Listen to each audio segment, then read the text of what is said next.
അങ്ങനെ അവസാനം നമ്മൾ എത്തി. കണ്ട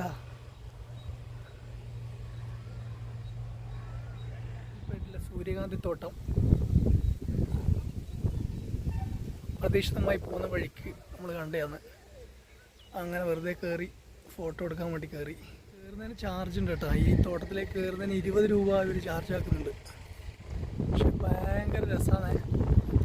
എന്തായാലും സൂര്യകാന്തി തോട്ടം മാത്രമൊന്നല്ല കേട്ടോ, ഇവിടെ ഒരുപാട് ജമന്തിയും നമ്മളെ ചെണ്ടുമല്ലിയും അങ്ങനെ ഒരുപാട് തോട്ടങ്ങളുണ്ട്. ഇതിൻ്റെ സൈഡിലും അപ്പുറത്തും ഇപ്പുറത്തെല്ലാം ആയിട്ട് ഭയങ്കര രസം തന്നെയാണ്.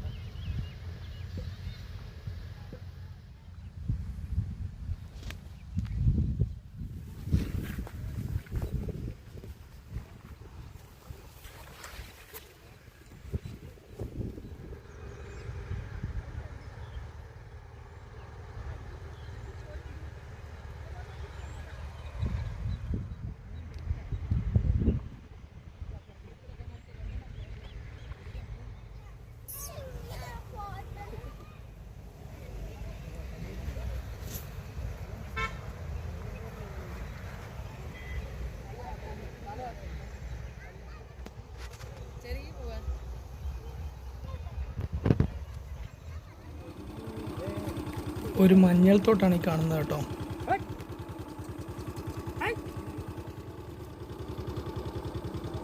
മഞ്ഞൾ കൃഷി എന്ന് പറഞ്ഞാൽ ഏക്കർ കണക്കിലാണ്.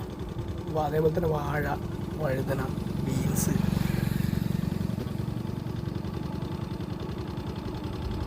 ചുരുക്കി പറഞ്ഞാൽ കേരളത്തിലേക്ക് വേണ്ട മുഴുവൻ പച്ചക്കറിയും കൃഷി ചെയ്യുന്നത് ഇവരാണെന്ന് തന്നെ പറയാം.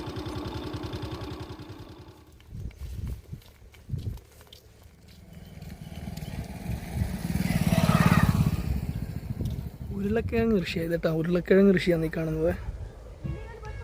ഞാനിത് ആദ്യമായിട്ട് കാണുന്നതാണ്. പൂവ് കണ്ടോ, നല്ല സൂപ്പർ ഫ്ലവറാ.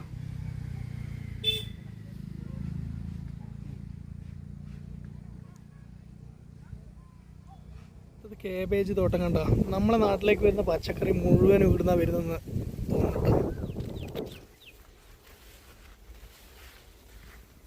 നമ്മളെ നാട്ടിൽ പണ്ട് കണ്ടുപറഞ്ഞ എല്ലാ കാഴ്ചകളും ഇപ്പോൾ അവിടെ കാണാൻ പറ്റുന്നുണ്ട്. അതായത് കാലിപൂട്ടലും കലപ്പിയും സംവിധാനങ്ങളും ഇപ്പോൾ ഉണ്ട്. ഈ ഓണക്കാലത്ത് ഈ പൂത്തോട് കാണാൻ തന്നെ ഒരുപാട് ആൾക്കാർ കേരളത്തിൽ നിന്ന് വരുന്നുണ്ട് കേട്ടോ. വണ്ടി എടുത്തിട്ട് തന്നെ ആയിട്ടും അങ്ങനെ ഫാമിലി ആയിട്ടും ഒരുപാട് ആൾക്കാർ വരുന്നുണ്ട്. അതിനവർ 20 രൂപ വെച്ച് ചാർജ് ആക്കുന്നുണ്ട് ഒരാൾക്ക്. അതന്നെ അവർക്ക് വലിയൊരു വരുമാന മാർഗ്ഗമാണ്.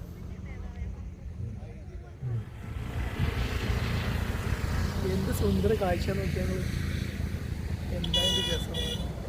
എന്താ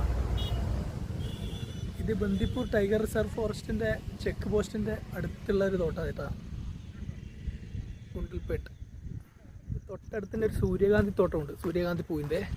പക്ഷെ അത് ഉണങ്ങി. ഇതിന് അപ്പുറത്ത് ഒരു വലിയൊരു നല്ലൊരു വിരിഞ്ഞ് നിൽക്കുന്നൊരു തോട്ടമുണ്ട്, ഉണങ്ങി. അതാ ഇതിൻ്റെ ടൈം കഴിഞ്ഞു. ഇത് വിളവെടുക്കാനായി എന്നാണ് എനിക്ക് തോന്നുന്നത്.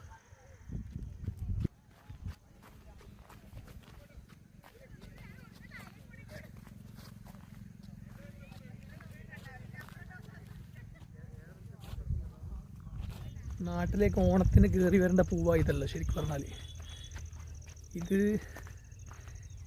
ഈ ഓണത്തിൻ്റെ സമയത്ത് മാത്രമേ നമ്മുടെ അടുത്തേക്ക് വരുന്നില്ല തോന്നുന്നു നാട്ടിലേക്ക്.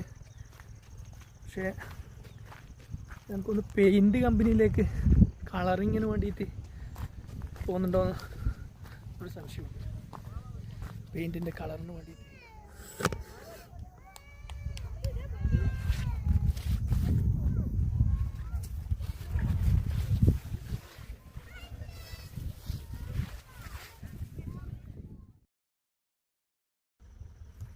ഇത് വന്ന് 2.5 മാസമായിട്ടുള്ളൂ.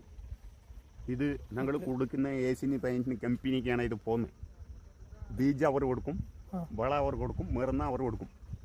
അവർക്കണ്ടേ ഞങ്ങൾ കൊടുക്കാൻ പറ്റുള്ളൂ. അപ്പോൾ നിങ്ങൾ കൃഷി മാത്രം ചെയ്യും? ഞങ്ങൾ കൃഷി ചെയ്യും. ഞങ്ങൾ പറിച്ചു കൊടുക്കണം. ആഴ്ചയിൽ ഒരു ട്രിപ്പ്. ഒരു മഴ കിട്ടിയാണെങ്കിൽ ഇനി 2 ആഴ്ച പറിക്കുക.